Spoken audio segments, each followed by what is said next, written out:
Headshots. They are a classic source of anxiety for actors. Lots of overthinking, lots of worry, but it remains your most essential marketing asset. You have to have a headshot. Why? Because casting directors and directors have to know what you look like. Let's dive into what makes a good headshot and how to avoid a bad one. Let's get the bad out of the way. As you know, I used to be an actor, and for many decades, I would go through the ritual of getting my headshots taken. Now, I believe in the power of the ritual of photography. I think that it's actually a spiritual experience, just my personal belief, where you can really channel into your future self or your greater self and create a version of yourself that you are manifesting into reality. Now, the bad side of this is when you're working with people that are just not on that wavelength. I have had headshot trauma.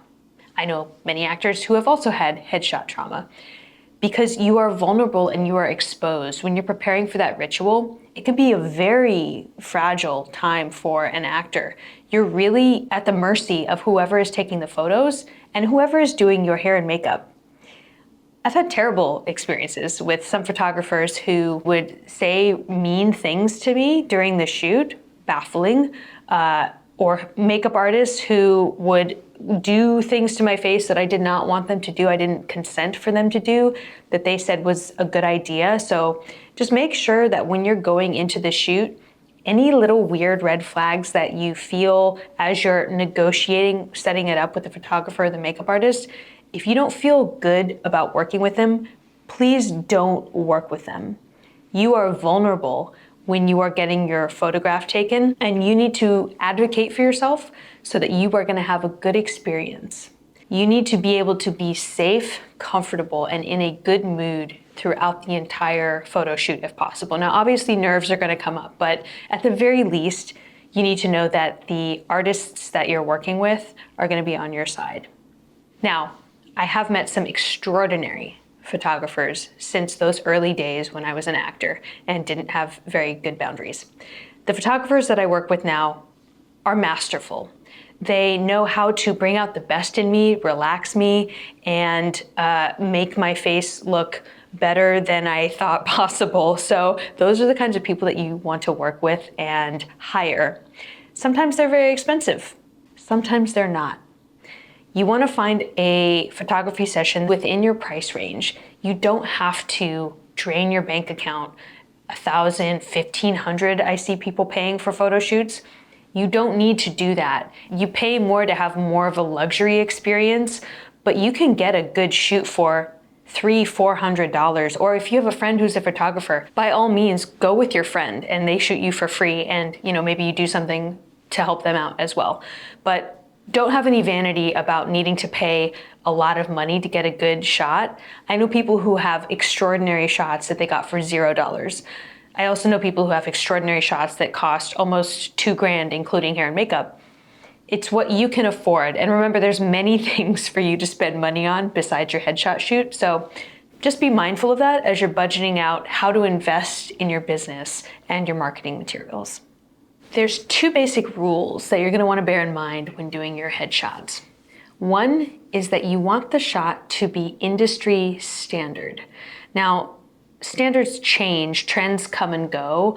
I don't want to tell you what's in vogue now because by the time you're watching this, that may have changed. It also changes depending on the market that you're in. New York is very different from LA, which is very different from London, which is going to be different from Bollywood. So depending on the market, there's going to be a different standard of photography that you're going to want to have for your shoot. So number one, be industry standard. And number two, you want the shot to represent the intersection of who you authentically are and where you intersect with the market. So it's who you are meets what the market wants of you. That's the sweet spot that is really going to get your photos traction and get you noticed. I like to go about this by suggesting 3 energies for my clients that you are familiar with, that feel like you, but that also the market can quickly get behind. So I'll give you some examples from some of my current clients and students.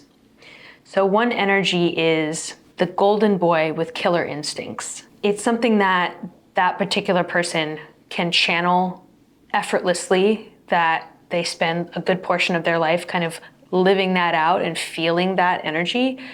And also it's specific enough that when I say that, you probably already have an image of what that person might look like. The outfit complemented the face, which complemented the entire energy that he was going for. Another example could be dark Disney princess. That's another client of mine. Face like Snow White, a look in her beautiful blue eyes like you don't know what this girl's thinking. Is she gonna fall in love with you? Is she gonna kill you? You don't know. But it's specific enough that the market can figure out where to put her. And that energy is definitely part of her personality. Third example, Eastern European it girl. So if I just said it girl, that would be too generic and you might not know what I'm talking about. Like everyone has their own version of what that looks like, but Eastern European it girl, that's a little more specific. It's a little more fun. It could go dramatic, it could go comedic, and you start to get an idea of how this person is different than the rest. Eastern European it girl is the clothes, it's the makeup, it's the hair, it's the look, it's the feeling, it's everything all together.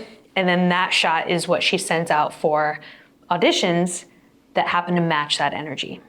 Always bring more clothes than you need and always make a playlist.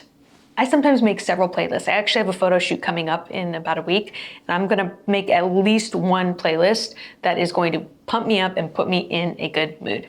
As far as makeup and hair, if you hire somebody to do your hair and makeup, they should really help you with that. They usually say, come with clean, dry hair and no makeup on. So your makeup artist should be able to do your makeup in a way that's appropriate for a headshot, which is not a glam look. I mean, unless you're doing like a specific energy where you have a specifically made up glam look, you're gonna wanna go pretty neutral with your look. Your headshot should look like you on a great day. It should not look like you going on a date or you going to a wedding or you just getting out of bed. I mean, unless you're doing like a sort of survivor shot.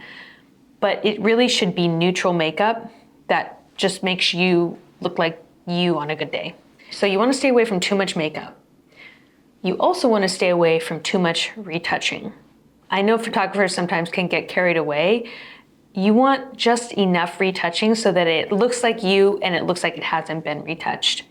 Now, sometimes photographers will wanna charge, say, $50 to retouch per shot. I think that's too much. I would not want to pay that.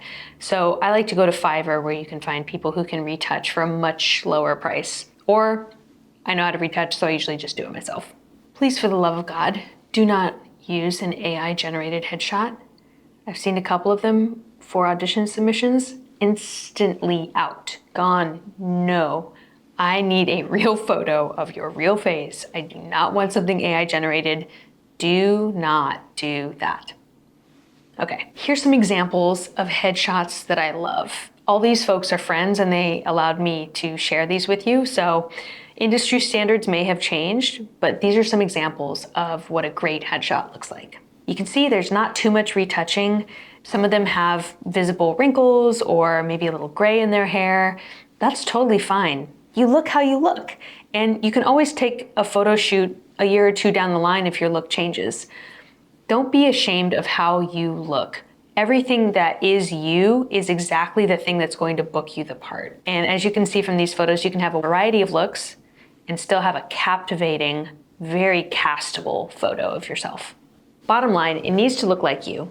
It needs to be professional.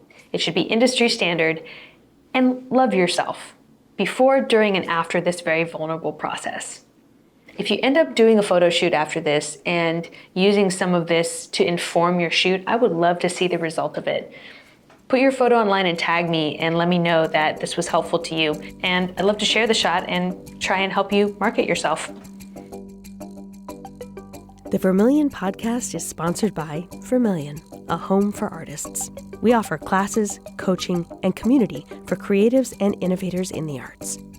If you're ready to find your voice and build the life of your dreams, we're here to support you every step of the way. Check out clubvermilion.com and schedule a free call today.